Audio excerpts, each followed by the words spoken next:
Hello, hello, welcome back. All right, as requested, I am trimming today. I am trimming one of these large platters that I made the other day. Let me break down what I've got going on here. I have a large bat on the wheel. I use the bat that I just cut the platter off of. It's got this little layer of clay. I think that helps hold the towels that I'm gonna put down on here. I'm jumping right into this because I've got kind of a packed schedule, so sorry if this feels rushed a little bit, but anyways. And again, I'm Jason, this is Pig's Eye Pottery. Welcome to the channel. We appreciate, or I appreciate you. So, my platters, this like kind of bowl, serving bowl thing, the rims are not symmetrical. They're wavy. I stretch them, so I add 2 layers of towels to help sort of distribute that unevenness and kind of compensate for it, so that when I put this upside down on the wheel, it's not trying to sit on a flat surface. It can kind of go with the flow a little bit. I also do something quickly. I'm eyeballing the transition from the wall to the floor, and I'm kind of eyeballing it and then marking it, and I already did it. Let's see if you can see this. But there is a very thin scratch that I put in with my thumb. So this is kind of the ballpark of where I'm going to trim to and then start the foot of the pot. So there's really only kind of one way to figure this one out. So I put it on there upside down. This is completely leather hard. And then I just let it spin slowly. I brace my arm against my body, hold my finger there, and try and figure out how to get this thing centered. And so it's pretty straightforward. When your finger touch, so as it's going here, I try and get my finger somewhat close to, whoop, not easy. There we go. Somewhat close to like an even spot. And then you can kind of feel if the pot is going kind of wonky on you. So it seems like that adjustment was pretty good. Probably use a little bit more of a scooch, and it's really subtle, and I think I just made it worse. So just getting it going slow, and I'm not doing it right on the foot ring here. I'm kind of doing it down on the body of the pot a little bit, because the foot ring will have some more variability than the actual body of the pot will. All right, actually that looks pretty good. And again, these are a little asymmetrical to begin with, so I'm not super concerned with getting this like totally 100% symmetrical. Okay, next thing, I'm gonna use this large rib tool, and I'm just gonna start taking clay away. This is not secured by anything, so my pedal is pretty touchy. Excuse me. And I need to move kind of slow with this. So I'm not really flooring this thing because, yeah, it's not actually secured to anything. Right now, the only thing holding it to the wheel is the friction against the clay on the bat and the towels. I could probably get smaller towels so I don't have this like wild whirling dervish kind of situation going on here, but whatever, it's kind of fun. And then again, I'm working toward that scratch that I put in there, and I'm just taking clay away as I go. When it comes to trimming, I do recommend becoming familiar with the sound of the thickness of your pots. And so what I mean by that is in the center here, there's a little bit of a hollow, sort of a reverberation, whereas that is pretty flat. I don't know if you can hear that through the camera. Again, I'm just using my cell phone to record these videos, so I don't have a super professional situation going on.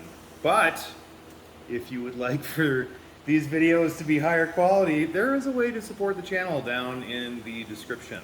Also, please do comment down below. Let me know what you want to see. I will be doing a kiln unloading here soon, as I do have a pretty significant show at the end of July, and it is currently July 15th, And these pots that I am making, and I don't know if you can see the whole hot mess of pots that I just made between, well actually today, they are all going to be in the show, so, or the sale, or whatever. It's the Minnesota Pottery Festival. So if any of you are local or get a wild hair and want to travel, it is an extremely awesome show put on by the Clay Coyote in Hutchinson, Minnesota. It's just shy of like 40 potters and just a cool little show in the middle of town in this cute town, Hutchinson, Minnesota. So, okay, back to this. I'm taking a little bit of clay away, and then I like to check the profile of it, just see what it looks like and eyeball it. Got a little dizzy there. I don't usually measure out the exact like diameter of the feet of my pots. I kind of just like eyeballing it and catching the feel for it.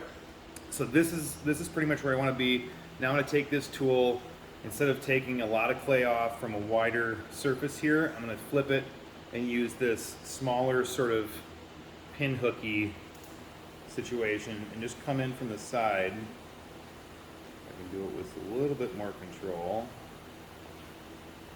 Notice how I'm using two hands. I am resting my left hand on the kind of the base of the pot and letting that be sort of a brace. So I just want to start that foot ring from the outside, and then I'll work my way down, okay?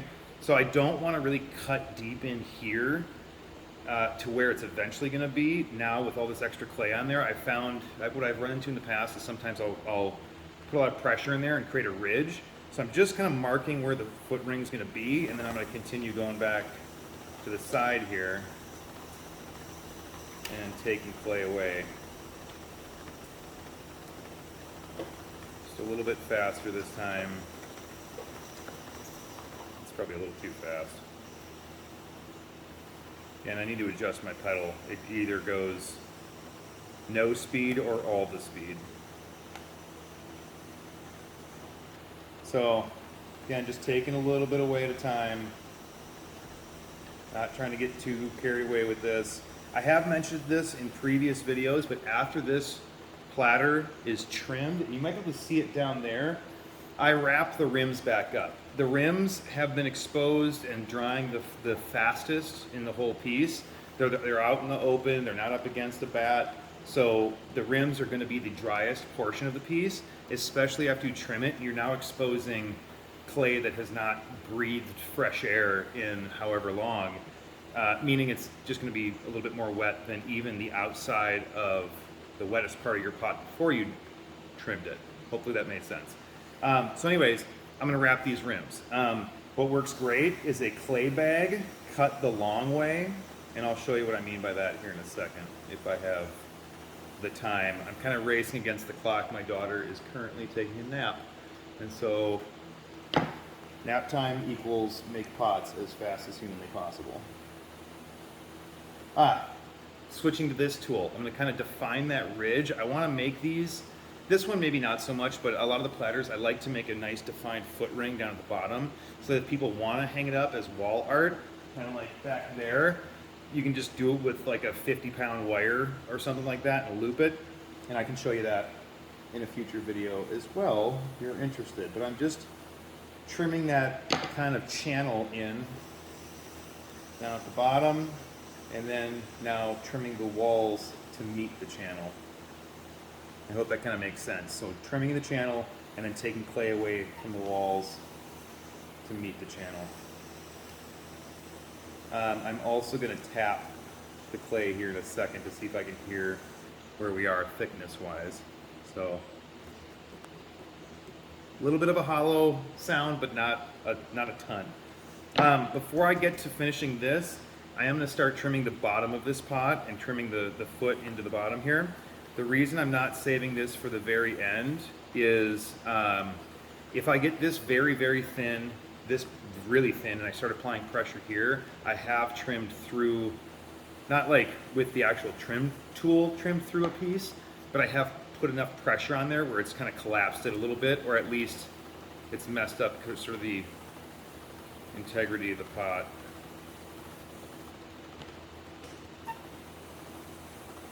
I'm going a little bit faster. I tend to slow the wheel down when I get closer to the foot ring because I have the tendency sometimes to trim into the foot ring, and that's a real quick way to get real upset. What I'm going for here, by the way, is I'm not going for a flat surface. I'm going for a little bit of a convex surface. So if this were a bowl, well, it is a bowl, but let's say this were a bowl without the foot ring, I want to take this curve and continue it inside the foot ring. So I hope that makes sense. It's almost like I placed the foot ring onto an existing convex sort of dome bowl situation. So I slowed the wheel down a little bit because I really want to make sure that I don't catch a weird spot and over trim into that foot ring. I also am cleaning these trimmings off pretty frequently because they can get caught and kick your hand up, and next thing you know, you've screwed up the foot ring on a perfectly decent pot. Okay, so now I have this depth set, and this is pretty thin right there in the middle, and so now I'm just going to trim this away so I meet that depth in a gradual slope. So as I get the trimming tool closer to the foot, I'm applying just a little bit more pressure. I'm still shaving a little bit off in the middle, but then as I get closer to the foot, definitely applying more pressure and just slowly working toward that slope there. You don't want to push too hard. Again, that'll sometimes run you into the issue of pushing the clay through. And then what I can also do is kind of get my eyesight sort of parallel with it and just see if I can see that curve from here all the way around there. This clay that I'm using has a bit more grog to it. So what I mean by that, if for those of you who haven't heard this term, it's got just some larger particles. So when you trim, if you've ever trimmed some clay and you notice like the larger particles are sort of dragging along and leaving those scuffs, I'm going to show you how at least I seal them at the end. That might actually be good. Yep. I'll take a little bit more off the side here.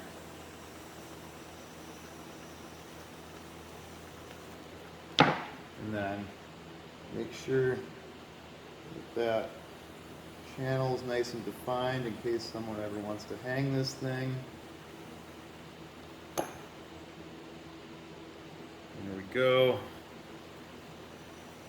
And I'm just gonna you can use a wooden rib tool, you can use whatever. I got one of these flexible, I think this is for like drywall or something like that, but these flexible rubber scrapers, and I'm just gonna rest it against the clay and let it close up some of those groggy streaks.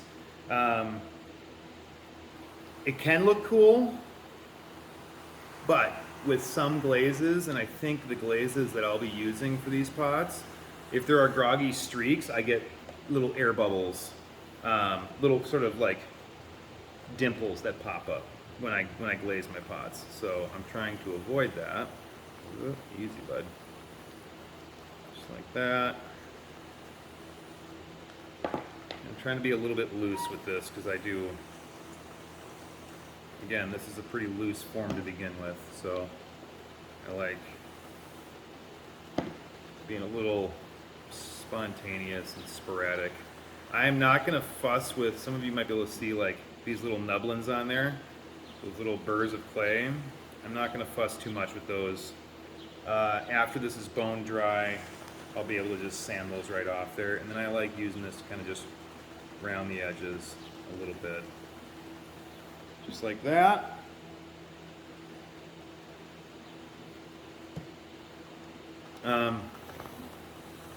And contrary, well, I should probably take my own advice, but quit while you're ahead. If you have a decent looking situation going, stop fussing with it. Okay, done. All right, So there we go. I can sand. Oh, and if any of you have seen the previous sanding video that I uploaded, I'm not super concerned about these feet being silky, silky smooth.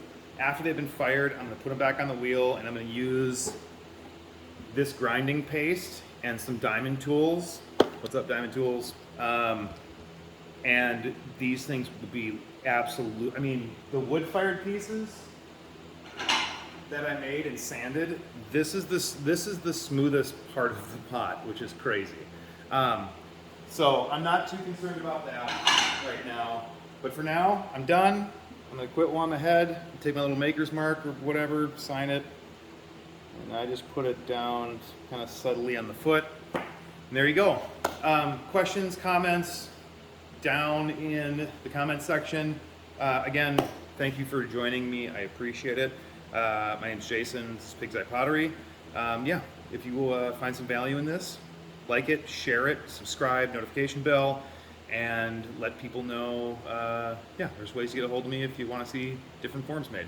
Anyways, that's that. I'm going to get back to making more pots. Thank you for watching again. Peace. I almost forgot. Okay. Let me show you. All right, so this is significantly lighter now. And here's the new profile of it. Hopefully you can kind of see what happened there. Okay, easy. So this will kind of be like a centerpiece, serving bowl, whatever, for like an island or the center of a dinner table or something like that, or whatever people want to use for it, I don't care. But there's a new profile, like that. I am going, well, here, let's leave this here. I'm actually going to put it up on top of one of my drying racks with the open shelving. I might get some little marks on there. That's fine. I just want more of an even drying. I am in the Midwest. I'm in Western Wisconsin. It's the 15th of July, and for those of you that are familiar with this climate, it is it can be extremely humid. Pots are drying crazy slow. These plates have been out for a minute, and I'm not even close to concerned about them being too dry. So, but the rim is significantly drier than the clay we just trimmed, and so this was a clay bag, is a clay bag. Looked like this, clay was in it. I cut it the long way. So now you have the perfect little tool to just, and that's literally it. I do not like sit and get meticulous and make sure it's completely, I just lightly cover it. That'll slow the drying down a little bit on the rims and let the middle and the walls and the freshly trimmed pieces catch up with the rims. And then I just kind of eyeball it, and when I think they've caught up with each other, then I'll take this thing off and let it dry slowly on its own. So yeah, okay. Thank you again. Have a great day.